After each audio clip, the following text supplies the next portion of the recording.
స్త్రీ శక్తి పథకంతో మహిళలకు ఉచిత ప్రయాణంతో పాటు ఆర్థిక భద్రత, ప్రయాణ స్వేచ్ఛ, సామాజిక గౌరవం కలుగుతాయని ఉప ముఖ్యమంత్రి పవన్ కళ్యాణ్ పేర్కొన్నారు.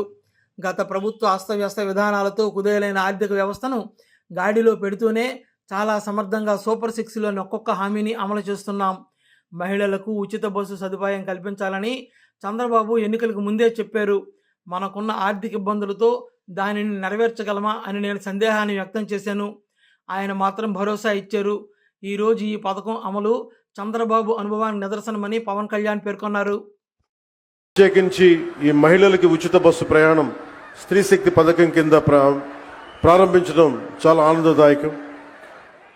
ఈ శుభ సందర్భాన మరోమారు మీ అందరికీ స్వాతంత్ర దినోత్సవ శుభాకాంక్షలు తెలియజేస్తా ఉన్నాను. మన రాష్ట్ర ఆడపడుచులకి ప్రత్యేకమైన శుభాకాంక్షలు తెలియజేస్తున్నాను.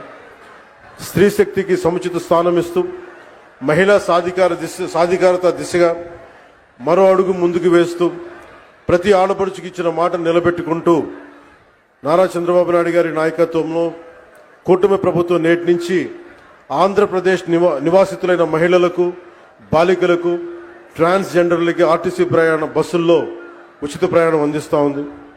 ఈ పథకాన్ని అమలు చేయడానికి కూటమి ప్రభుత్వం ఏటా సుమారు 2,000 కోట్ల రూపాయలు ఖర్చు చేస్తూ ఉంది.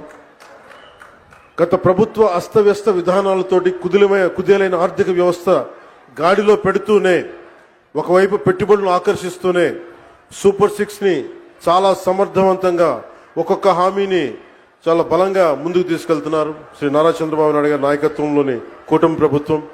ఇచ్చిన మాట మేరకు ప్రతి విద్యార్థి తల్లికి వందనం పథకం అమలు చేశాం.